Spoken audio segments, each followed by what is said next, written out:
It's like a god, beautiful, a form of purity, unimaginably lovely, but very similar to a basilisk lizard, a Nile monitor, and a Gila monster. He was a blending of kinds. He was like, it like looked like the origin point for all reptiles, like all serpents, lizards. Like he had features that were attributable to each of them. And when he was in that chamber, when I saw him, I was consumed with lust.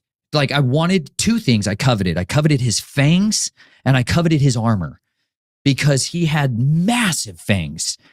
And I love fangs. They're just so incredible. You can effectively deliver a toxin discreetly where somebody cannot see what is contained therein. Like you don't know what's in a snake's mouth when you see it on the side of the road. Like that feeling you get when you see a snake suddenly appear in front of you, and that trepidation where you're like, I don't know, is it venomous? Is it not?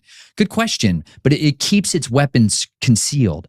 That was the form of warfare that I learned was the way of the fang. And so when I saw his fangs exposed, they were dripping like continually, like a gaboon viper, just so much venom coming out of these things, like they couldn't turn off.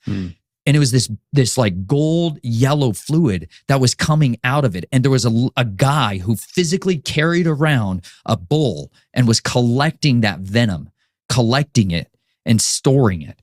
But when he spoke with such a lyrical psalmist, like beautiful melody as he talked, but I could not hear what he was saying because I couldn't look over his armor.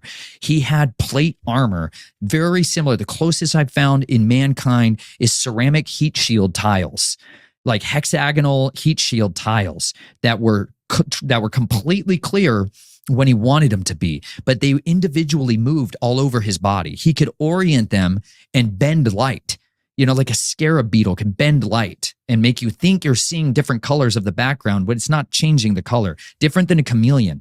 But it was like digital televisions, like he could project what was behind him perfectly to where I was moving. It was a perfect camouflage. And I was an assassin. I loved killing people silently and in discretion. That to me was the ultimate two tools I needed: suit of invisibility and a weapon to deliver perfect poison. So I just lusted for those two things. And those are the things that I wanted. I wanted to pursue